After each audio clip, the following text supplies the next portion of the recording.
Biker ఈ movie premieres కూడా నిన్ననే పడ్డాయి. నేనైతే 4DXలో చూసా. సో నా ఎక్స్పీరియన్స్ ఏంటి అండ్ మూవీ ఎలా ఉందని డీటెయిల్డ్గా మాట్లాడేసుకుందాం. దానికన్నా ముందు మన ఛానల్ని ఇంకా సబ్స్క్రైబ్ చేసుకోకపోతే ఇప్పుడే సబ్స్క్రైబ్ చేసుకోండి, సపోర్ట్ చేయండి. Thank you. సో ఇంకా స్టోరీ ఏంటంటే, వికాస్ తన ఫ్యామిలీతో కలిసి హ్యాపీ లైఫ్ లీడ్ చేస్తూ ఉంటాడు.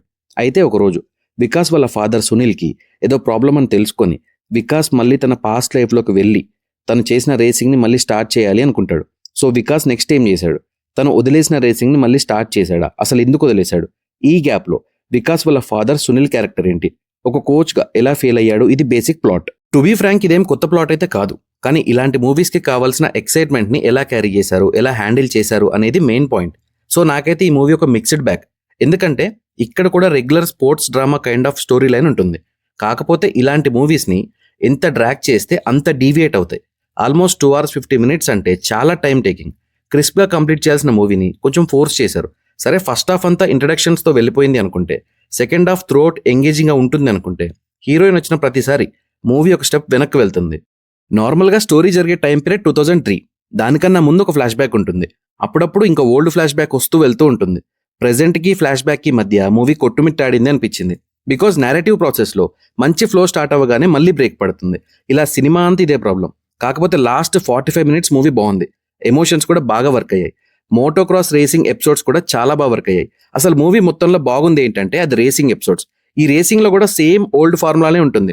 హీరో రేస్ చేస్తుంటే కొంతమంది ఆపాలి అనుకోవటం, హీరో మళ్ళీ లేచి కంబ్యాక్ ఇవ్వటం, సేమ్ ఓల్డ్ ఫార్ములా. కాకపోతే ఈ స్పోర్ట్కి సంబంధించిన ఎక్కువ మూవీస్ లేవు కనుక రేసింగ్ వరకు ఎంగేజింగ్గా ఉంటుంది. మూవీ ఎండింగ్లో పడే ఎండ్ కార్డ్స్ బాగున్నాయి.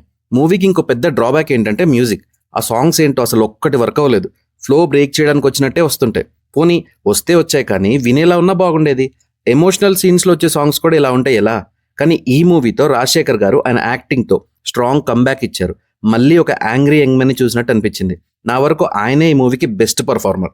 సో ఇంకా performances wise Sharwa did decent job. Vikas రోల్లో బాగా సెట్ అయ్యారు అండ్ రియల్గా చేసిన కొన్ని స్టంట్స్ని అయితే బాగా పుల్ చేశారు. రాజశేఖర్ గారు was the show stealer here. Malavika was okay, but her character feels little dragged. Brahmaji గారికి కూడా మంచి రోల్ పడింది. ఇంకా టెక్నికాలిటీస్ విషయానికి వస్తే సాంగ్స్ వేర్ డిసప్పాయింటింగ్. రేసింగ్ సీన్స్లో వచ్చే బీజియం బాగుంది, సినిమాటోగ్రఫీ బాగుంది, ప్రొడక్షన్ వాల్యూస్ కూడా బాగున్నాయి. Writer director Abhilash was okay. స్టోరీని కొంచెం క్రిస్ప్గా చేసుకుని ఉంటే బాగుండేది. సో ఫైనలీ నాకు ఎలా అనిపించిందంటే, నేనైతే 4DXలో చూసా. సో రేసింగ్ టైంలో అయితే నా ఎక్స్పీరియన్స్ బాగుంది. మిగిలిన టైంలో కొంచెం ఫోర్స్ఫుల్గానే ఉంది. సో రేసింగ్ కోసం ఒకసారి ట్రై చేయొచ్చు. సో మీరు మూవీ చూస్తే మీకు ఎలా అనిపించిందో నా కామెంట్స్లో మెన్షన్ చేయండి. నా రివ్యూ నచ్చితే సబ్స్క్రైబ్ చేసుకోండి. Thank you for watching.